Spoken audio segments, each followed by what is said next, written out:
Hello, and thank you for joining us today. My name is Steve Hendrick. I am a Vice President with Hendrick Advisors, and I'm accountable for selections, implementations, and our ERP services. And I'm joined by our ERP Practice Director, Christine Francis-Hymes. Before we jump into our discussion, please note that those of you joining us live this afternoon, your questions are welcomed via the chat feature, and we'll work to address those throughout our conversation. But if we're unable to due to time constraints, we'll follow up via email.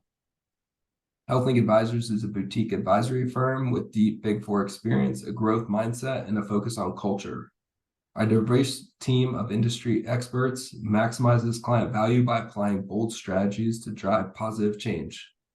We focus in the areas of clinical, business, and IT consulting for the healthcare provider and payer organizations, and we're top ranked in class in the strategic HIT advisory segment.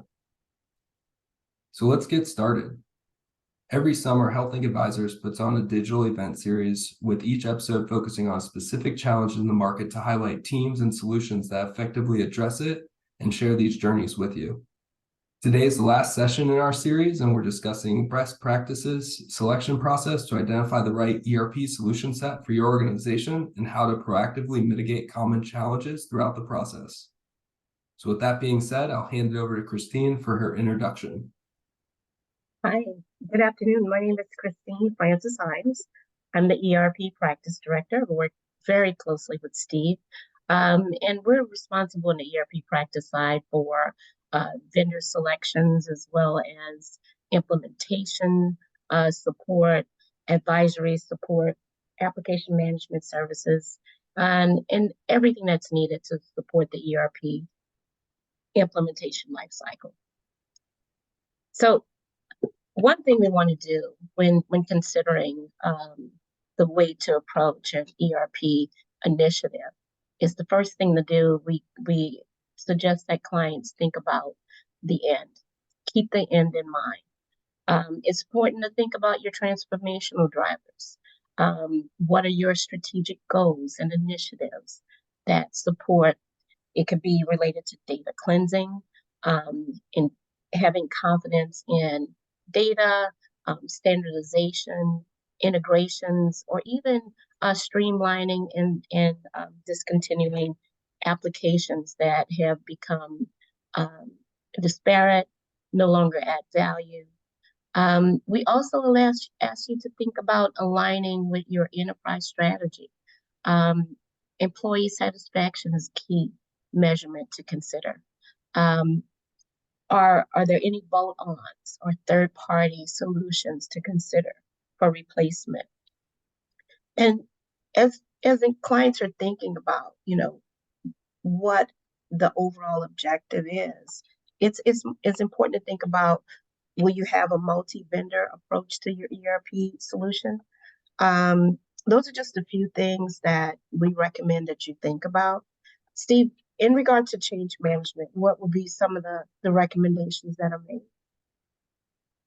Yeah, Christine, I think change management is really a big piece of this, because you're setting the stage and the foundation for successful implementation as well. So it's not just a selection and you're done, right? You're essentially rolling from the selection into the negotiation and then into starting pre-planning and implementation activities.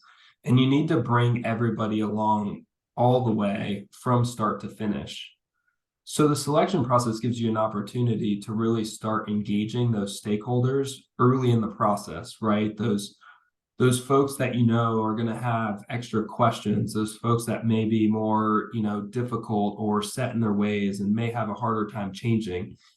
This is a perfect opportunity to involve them in a part of the process, right? And make them feel that they've got ownership, right? They've got ownership in the path forward and where the organization's going. So it's important to really think about that early on.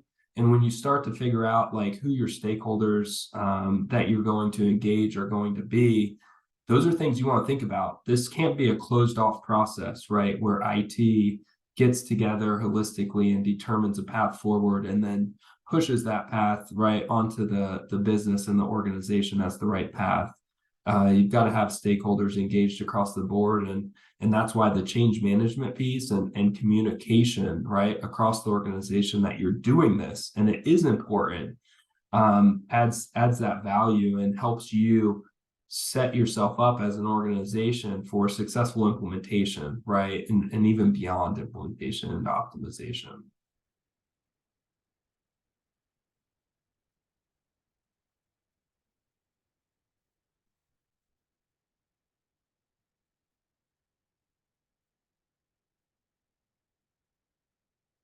Hey, Christine, you went on mute. Sorry about that.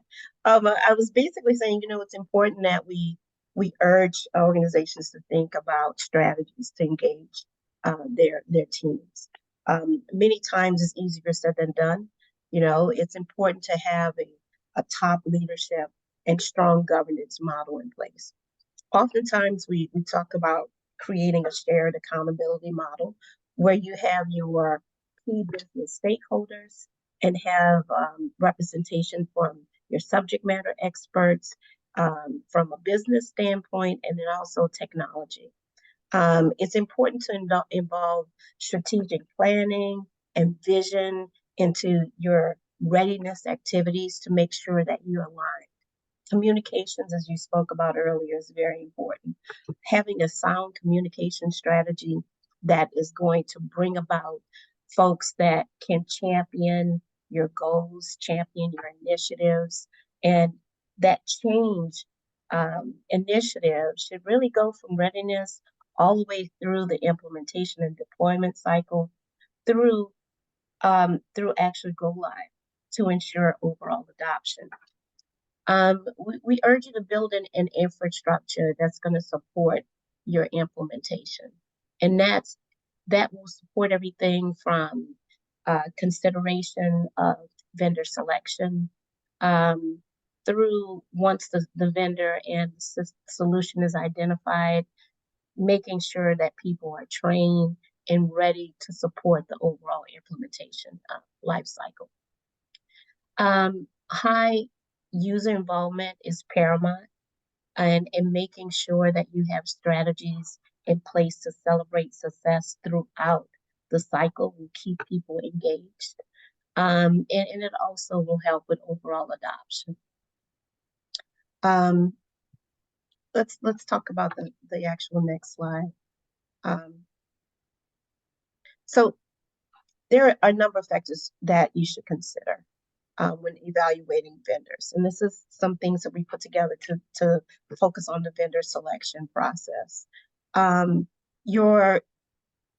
Not only should you identify what is unique about your business and have a strong understanding of what niche areas or problematic, pain points that are in place that have caused problems with your current system. You should also think about market presence. What type of solutions are out there? What's the best of breed? Do those solutions meet your needs? Will they address your pain points?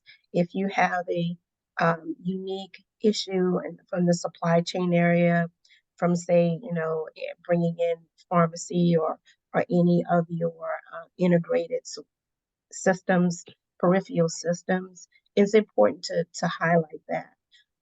Make sure that the systems that you're looking for are scalable. Business case and total cost of ownership is another key area that we help clients think through. Understanding really what the value proposition is. What's the focus? From a total cost of ownership, understanding how many handheld devices may be needed, or whether or not there's a need to support any mobile or any type of any add-ons that are needed, even from a staffing standpoint. It's important to think about, can your organization handle the change that you're undergoing? Will you be able to meet the needs of your implementation team? All of those things will factor into total cost of ownership. If you have to bring in additional consultants to help and to shore up your team, whether or not you're going to have to do complete backfills. All of those items are important into determining what the total cost of ownership is and will support the development of a business case for, say, presentation to your board of directors or to your key executive stakeholders. Strategic alignment is something that we mentioned before. That is paramount. Making sure in having a sense of whether or not the target functionality in the system that you are actually evaluating will meet your organizational needs. Are there opportunities for growth? Are there key accelerators in regards to the strategic roadmaps for development in regards to those systems? Having staffing flexibility is important. From a strategic alignment standpoint, maybe there's an audit that is occurring that can impact your finance department at the same time that you're choosing to go live. It's important to have that global calendar of events so that not only are you addressing your implementation needs, but you're also prepared and fit for purpose in regards to strategic alignment staffing. Technology and architecture. Is your organization one that is always on the emerging side of technology, mobile applications, hosting solutions? There's a huge trend for organizations going to cloud solutions now. All of those things are important to have and consider. We also make sure that we evaluate the importance of integrations. Do you need a single platform? In some cases, multiple platforms may be needed. You may need the best of breed for your HR and people teams and payroll, and then have special inventory or supply chain needs or financial needs that would require consideration of other systems and integrating those two. Integrations between your clinical systems like your Meditex or your Epic systems are also very important. So there are a host of things that an organization should consider when evaluating vendors, and we try to help navigate the landscape and provide the guidance that's needed to get through some of these which can appear to be difficult hurdles or challenges. Yeah, thanks for that, Christine. I think, one of the keys here too for the group is really that these are example decision criteria, right? That we've come up with, and we work with our clients as a part of leading the selections to kind of narrow down on what's important to them, right? So if you're out there running your own selection, right? These are things that you want to bring up and think about as to how important are each one of these to your organization, and how is that going to drive your ultimate decision making at the end of the day. Another thing I'd call out here is just the differentiator based feature function, right? What we found in the marketplace is that from a functionality perspective, right, most of the major vendors, right, the Oracles, the Infors, the Workdays are going to meet your needs holistically, right? Maybe 80-90% of where you're going. What you want to focus on when you develop the RFP, right, or go through the demonstrations and have the vendors on site to present, are what are your current state pain points and where are you going strategically as an organization, right? And if you focus in on those are going to be the differentiators. Those are going to be able to pull out, right, from a vendor perspective, like which vendor is going to be more partnerly versus transactional. Those are the things where you're going to find you might have, tighter integration points on the clinical side with one vendor versus the other. So going through and having workshopping sessions, right, to drop down every single feature function that you're looking for as like almost like a checklist, can be done, but isn't necessarily required, right? Again, if you focus on where you're going strategically and from a pain points perspective.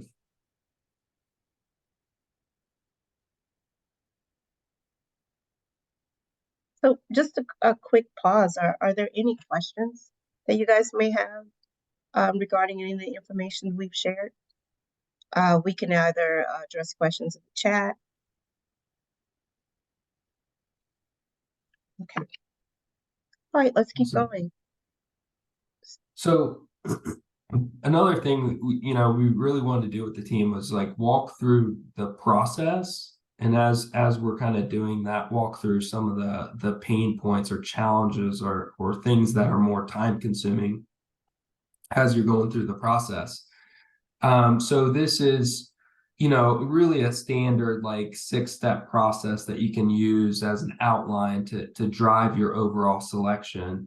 And obviously in the early stages through planning, you'd want to go customized based off of what works best for your organization, availability that you have from different stakeholders, et cetera. If you're trying to do it in a streamlined fashion, there's obviously things you can cut out within this process. But kicking it off, right, you're going to need to facilitate working sessions, workshops, and data gathering around organizational needs. So again, understanding where you're going organizationally, what those pain points are today, so that you can bake all that information into the vendor demonstrations, the RFP process, right, that you're going through.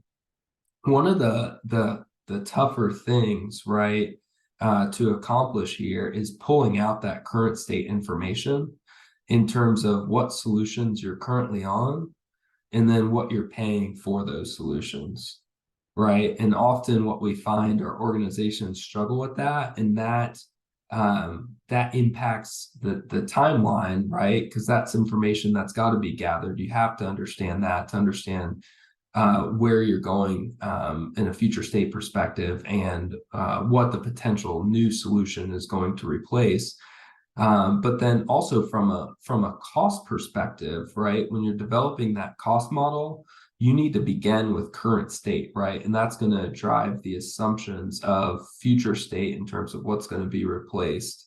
And the finance side of the organization is going to want to see as a part of this evaluation, right? What is the total cost?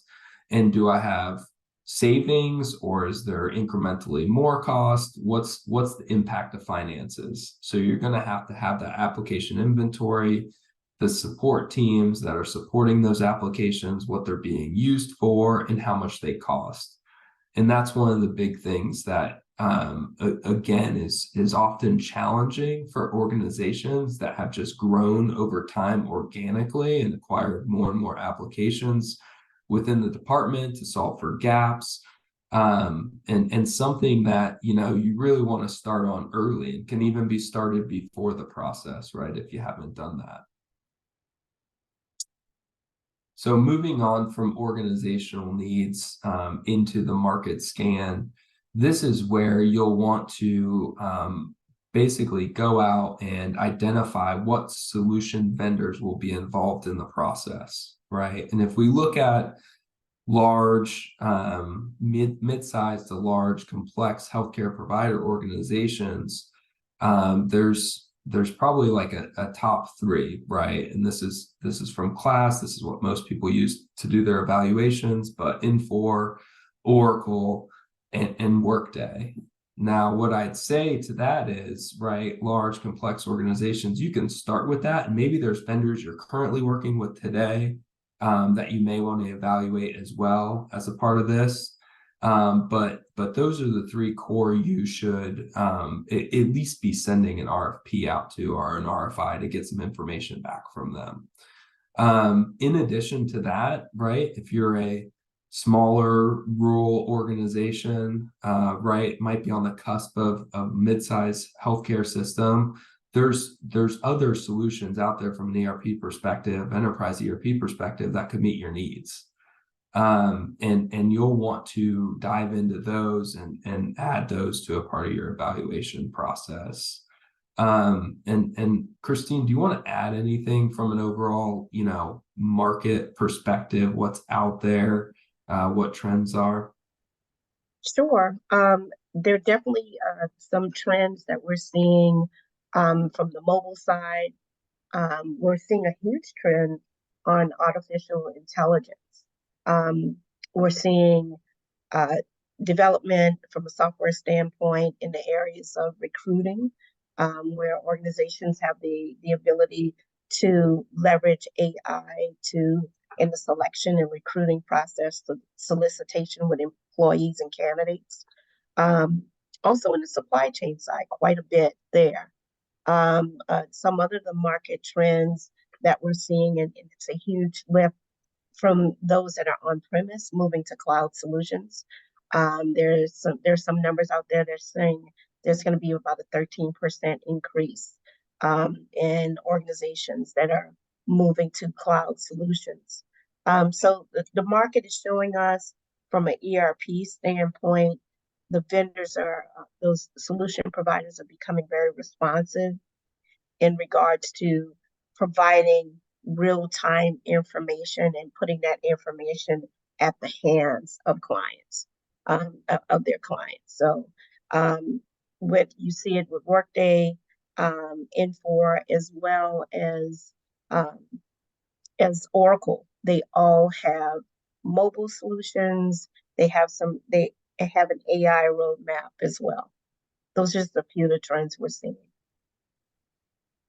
Thanks, Christine. So moving on in this past the market scan, right? So now you've kind of identified here are the vendors, right, that are going to be included as a part of this process, right? And that's a key dependency prior to moving forward with the RFP, right? Request for proposal, request for information, any of that, right? Because you want to have that list solidified before you begin that next step, because it's all downhill from there. The RFP process, right, is really going out there again, identifying the scope. You're going to have to gather some information early on in the process to put into the RFP that describes your organization, right? Things you're going through, the size of your organization, number of employees, number of providers, all those stats, number of facilities. In addition to that, you're going to want to give a nice overview to these vendors, right? So they know how to best respond to meet the needs of your organization and how they can align the response to what you're looking for specifically. Again, going back to what are your pain points, right? And where are you going strategically? Are there a lot of acquisitions that are going to be on the forefront? That again may help, right? The solution vendors provide an appropriate response that meets the needs of your organization. And when you're thinking through the RFP, right? These are things that your team, your selection team, is going to have to review, read, and score on the backside of receiving them back. So it's not there's a happy medium in the amount of information you provide and the questions, right, and responses you're looking for from these vendors. And you want to work on hitting that sweet spot so you're not having to go and dig through tons and tons and tons of information, because these solution vendors, they'll respond to all your questions, right? But is a question really needed? So it's important as you put together the RFP or the RFI that the team's thinking about, like, hey, is this really necessary, right? And putting in what's necessary. The next piece, after you get through RFPs give you a good opportunity once you receive those responses to down select if you can, right? So there's if you organizationally maybe are less mature in the ERP space and all the responses you're seeing back are like great and put you way ahead of where you are today, it may be an opportunity where you want to continue to proceed with all the vendors that were involved in the RFP process. But then it's also gives you an opportunity to read through those RFPs and determine if, maybe there's a vendor that sticks out that just doesn't align with your needs. Maybe there's a vendor in there that's costs are significantly higher than the other vendors, right? And it may be an opportunity at this point to down select into 2 vendors, because moving forward, the work effort as far as 2 vendors versus 3 vendors versus 4 vendors is significantly different, right? When you're talking through those vendor discussions and demonstrations where the vendors come on site, or virtually present to you all, it's your team's time, right, to attend those sessions, stay engaged in those sessions, score those sessions, have discussion about those sessions after they're done. And that's time intensive. So if during the RFP process, by looking at those responses, your team can cut out 1, 2 of the vendors, maybe 3, depending on how many you're looking at, and narrow it down to just the 2, that would be great, right? That would be optimal for your organization. But it doesn't say you can't move forward with 3. It's just more efficient if you down select at that point, because again, the discussions, the demos, the reference calls, those are all time intensive. So as a part of these discussions, right, it's kind of broken up into, I'll break it up into really 3 categories. The first one being the vendor demonstrations, right? So you want vendors to come on site and show what their solution can do from a workflow perspective. And the key here is to provide the vendors an outline of what you want to discuss and make sure they know that you want them to cover your current state pain points, and then give them the flexibility to go present their solution, how it's put together. But you want to keep it pretty consistent from vendor to vendor, so it's more of like an apples to apples comparison. So the structure at which you do that, whether you want to talk about supply chain, finance, HR, you want to break those sessions out separately, but then give them some flexibility to present, right, and showcase their solution. The second piece is the executive presentations, and that gives the vendors an opportunity to present where they're going organizationally and how they feel at a high level that they best align to meet the needs that you've listed out within your RFP or RFI. Those sessions are usually an hour in length and limited to the executive team on the organizational side. And those are where you really get a feeling for what the vendor's trying to do, where they're going strategically. Some vendors offer up pain points that they have, right, where they're struggling and what they're doing to fix them. And this is just a great opportunity for you to get a feel out of, again, where they're at and where they're going. And then the third thing, vendor reference calls, right? And you can do reference calls or you can do site visits. Obviously, site visits or more time intensive, you got to plan travel. So think about the stakeholders you want in that process. And maybe you limit it to just calls, right? And it's figuring out, hey, what's a good range of calls to have, right, or site visits to have for each one of these different vendors, right? And I think 1 to 2 is adequate, and if you want to have more than that, great. I think give the vendors an opportunity to give you a list and contacts to reach out to as a part of the process. Again, you can bake that within the RFP, but then there's going to be folks within your organization that have relationships with other organizations who are leveraging these solutions. And don't discount those conversations as well.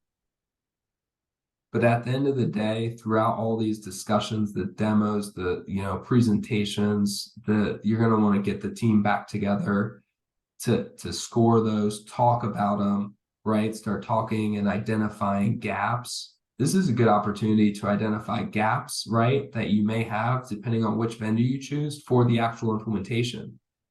And those are things you want to be documenting throughout the selection process, because then you can really hit the ground running once you start the pre-planning and implementation activities. So as you wrap that and kind of again in parallel, you're working on the cost model, right? And the cost model really starts with what are your current state costs? And then what's going to happen to those current state costs? Should you choose vendor A, vendor B, vendor C?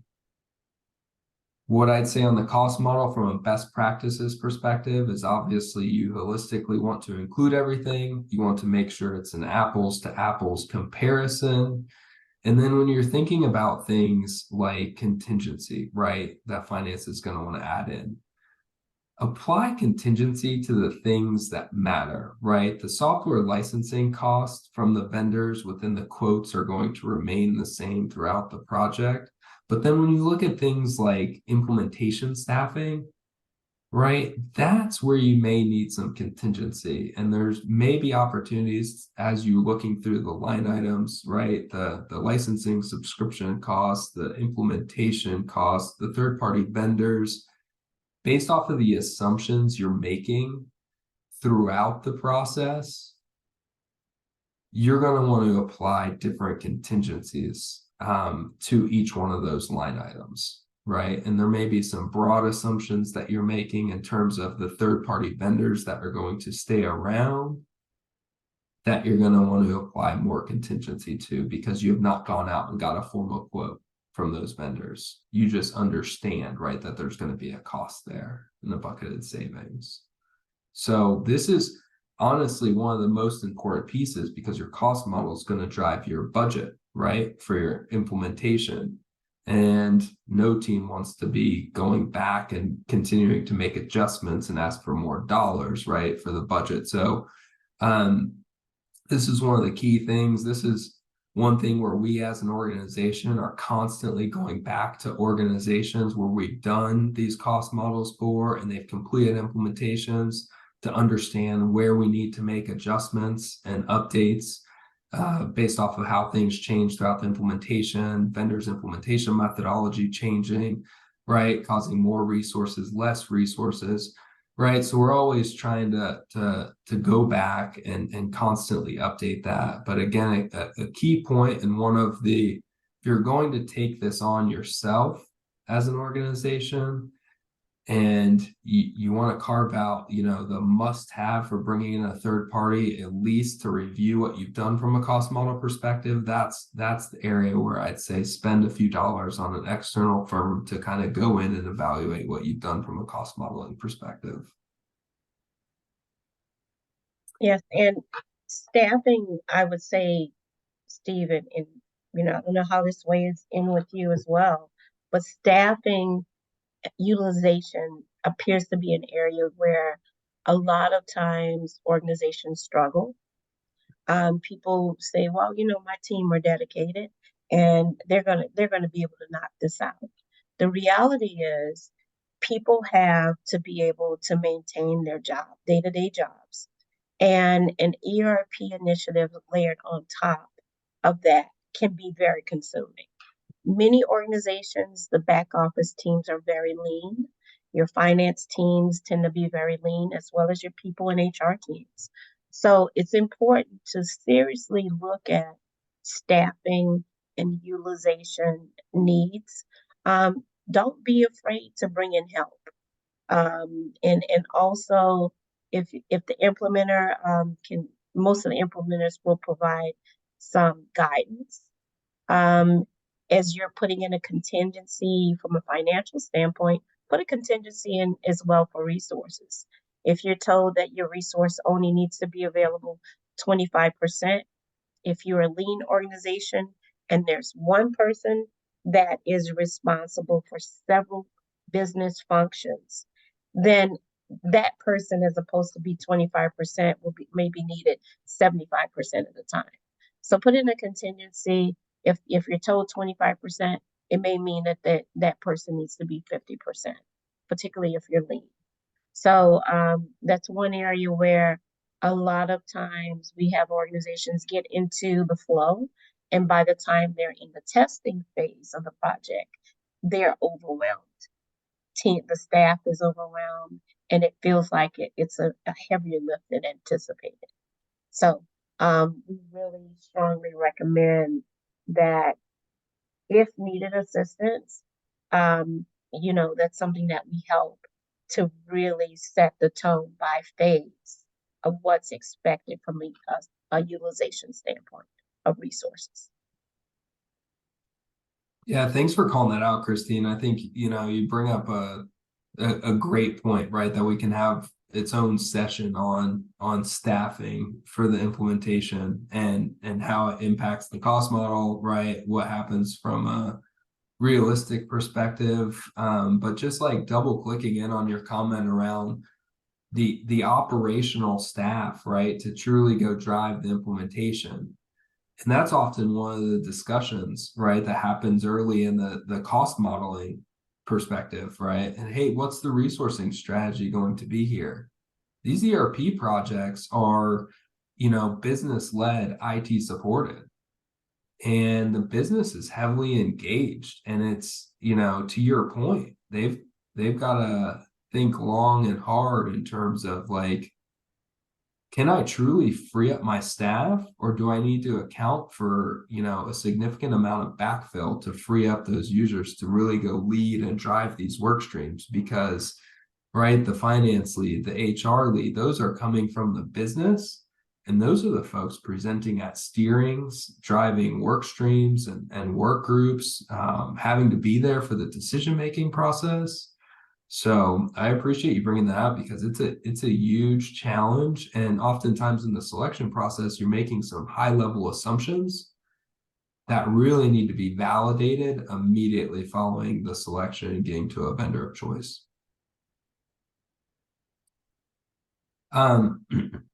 So kind of steps 1 through 5 is again, you're going through, you're building the business case for change, you're building the business case to determine which vendor you're moving forward, you're gathering the facts, you're trying to, right, compile all the pros and the cons between each one of the vendors. And then as you're going along, right, you're scoring these events, right, whether it's the RFP responses or the demos, and you can put together some complex scoring methodology, right? Or you can do a simple, 1 to 5 scale. For example, the executive presentation. Like, how do you feel, right? And what you want to gather from the people involved in the selection is, hey, here's a gap, here's an area where I'm concerned, here's a team that may be further behind and require more change management than the other team. Like, all those things are you're trying to figure out, right? And you're trying to figure out where the vendors are different, and you're constantly coming back as a team and meeting after and discussing these things. But all of these things, including the cost model, are going to drive that final decision, right? And it may be one of those things where one vendor is slightly ahead of the other, right? Or the group collectively agrees that just this vendor meets our needs and they meet them the best, right? And we can move forward with contract negotiation with that vendor. But if they're close, right, one of the things you could do is keep both parties engaged throughout while you're negotiating with the preferred vendor. But this is where you may see it coming into this phase, you may not, but you need to allow some extra time, right, for that discussion, for the stakeholders to get into a group and agree on what the path forward is. This is one of those things where, from a governance perspective, we guide organizations to set up a steering committee with the executives and then a selection team. And the selection team's doing all the work, right? And they're the ones doing all the scoring. And you want that selection team to drive a recommendation up to the steering committee. That's your end goal at the end of the day. And if they can't, the executive steering committee then needs to get involved with the selection team and kind of figure out, hey, where the true difference is and what's going to drive us to one vendor or the other. But through that phase, right, in those discussions, you're gathering additional information that's going to guide you in the contract negotiation process, right? That's going to guide you in the change management process for yourselves organizationally. But having, PM engaged, right? And making sure that all these meetings are documented, facilitated appropriately is definitely going to be key.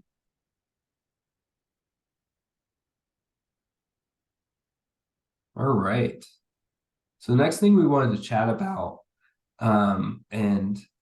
this is one of those things where, right, it's going to depend. It's going to depend on a lot of different things. But the timeline, right? How much time should we as an organization be laying out to go do this selection process, right? And some of the key drivers in this, right, and the overall timeline are going to be the organizations, right, stakeholders, and their availability as a part of the process.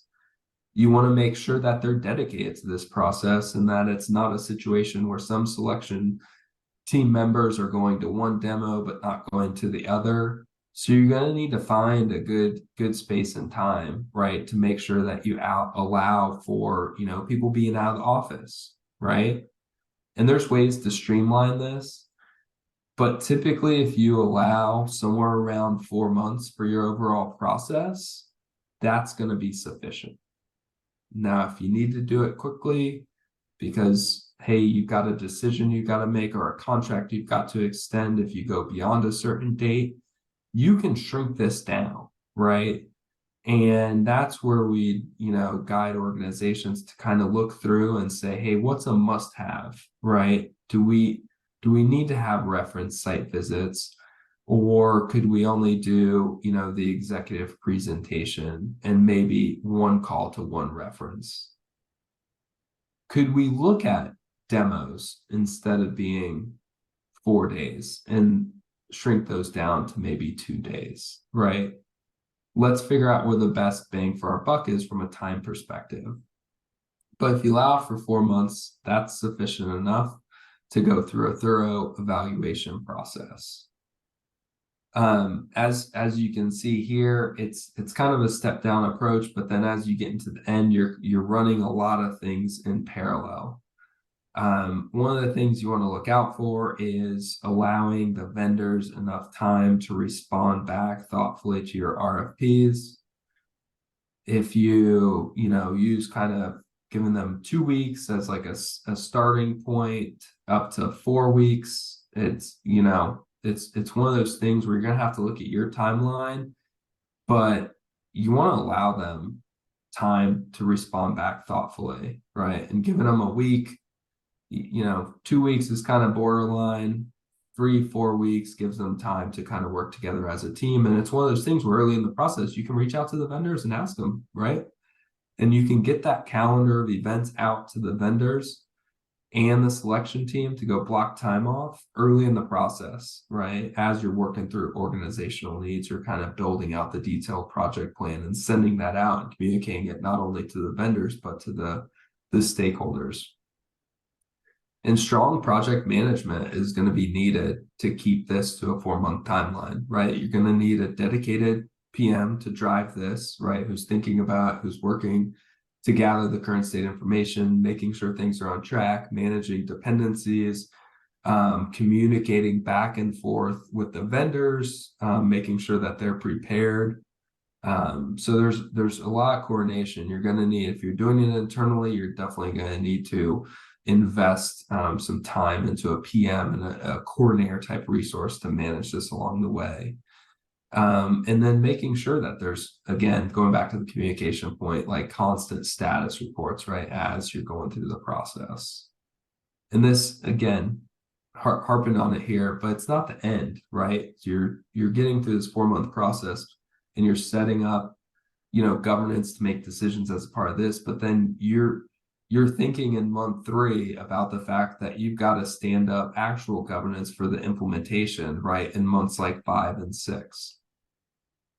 The other thing to think about from a timeline perspective is as you're going through these steps, make sure you understand early in the process what's required for, board approval presentations, and get that template started early in the process to make sure you're filling in all the gaps and answering all the questions.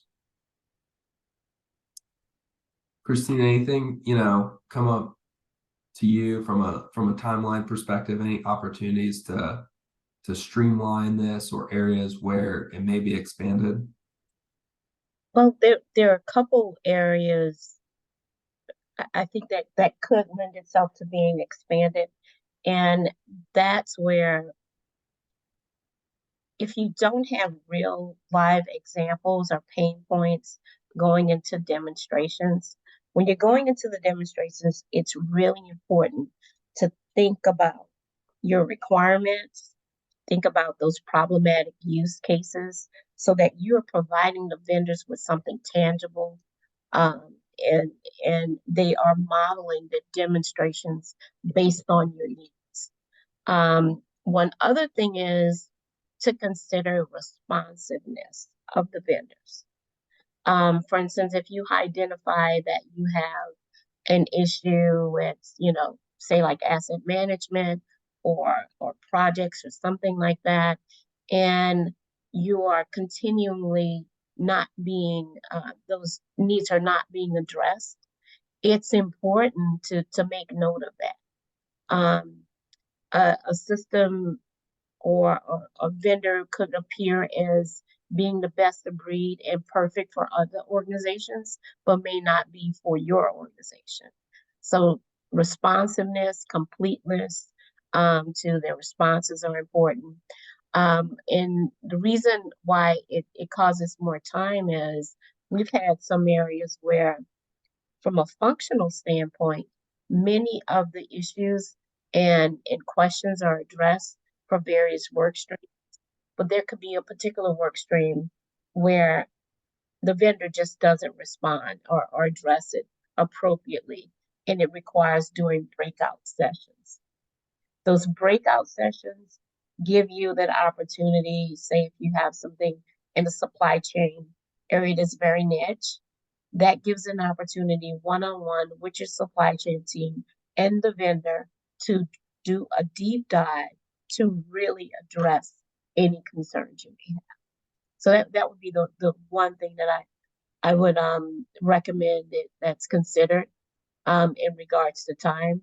This is an ample timeline. However, it can feel a bit aggressive. And then it's important to really take a very methodical approach. Otherwise, it can wind up, taking a lot longer, and just feeling unreal. So, Thanks, Christine. So that kind of leads us into where we'll wrap today, and really just some of the key tools and templates that can be put in place to kind of streamline the process in areas where if you don't have these in place, right, you may want to start working on these early. But an RFP template, right, absolutely key. Most organizations have one already out there and available that they can work from. But making sure that, right, that outlines put together, understanding, and being able to quickly and easily add information in terms of, how big you are as an organization, all those great stats that those vendors are going to want to see to respond. The stakeholder management plan, right? So making sure that you're putting this in place and creating this as a part of the selection, again, is key as you lead into implementation beyond this. Site visit and reference call questionnaires, right? So kind of building out what are your base questions that you want to get answered as a part of the site visit or the reference checks. Vendor demonstration agendas, like I talked about earlier. It's not necessarily of going through and saying, hey, go demonstrate this functionality, that functionality in this order. It's giving them some freedom, but then making sure you're coaching them in terms of what you want to see, right? You want to make sure that they're responding to your pain points, and then that you're doing it in a way where it's organized enough to say, okay, I can easily compare this vendor to this vendor. The scoring tools, right? And this goes beyond vendor demo scoring. There's site visit and reference call scoring, but getting a tool or a method early on in the process, right? Whether it's going to be SurveyMonkey, Excel, but something that you can easily use and modify as you're going on throughout the process, easily send out to people and get information back from those folks in a timely manner, and look at the big picture in terms of scores. Some of the things you're going to want to be on track with if you have a large selection team is how many responses you've received back, right, on certain vendors. And you're going to want to do that easily, right? Or it's going to expand time, right? Because you don't want to be put in a situation where, 5 people have scored and ranked one vendor and 30 people have scored and ranked the other vendor, right? There's a big gap in that, and you're going to have to manage that and have a tool to go manage that going forward. And then your communications and strategy and plan, right? So again, kind of going back to one of the key points here, make sure you're communicating early and often. There's transparency across the organization as far as what you're doing, what you're trying to achieve. And really the goal of the selection is not only to select the best enterprise-wide ERP vendor, right, for your organization and identify gaps and understand total cost, but set up that next step, right? The transformation and making sure you hit the ground running on implementation, how you're looking to, right, landing in that timeline. So with that being said, I'm going to go ahead and wrap up. We're approaching time very quickly, but Christine and I did appreciate you joining us today for the discussion. We hope that by highlighting our best practices and lessons learned, it paves the way for you, right, your organizations, to have the vital conversations you need to ensure your ERP success long term. Thank you for everyone who joined us live. We will be publishing a link to the stream to stream this for the future reference. And if you'd like to continue today's conversation or have follow-up questions, please reach out to me directly, steve.hendrick@healthingadvisors.com, or Christine. And hope everyone has a great rest of their afternoon. Enjoyed it. Thank you. Thanks, Steve. Thanks, everyone.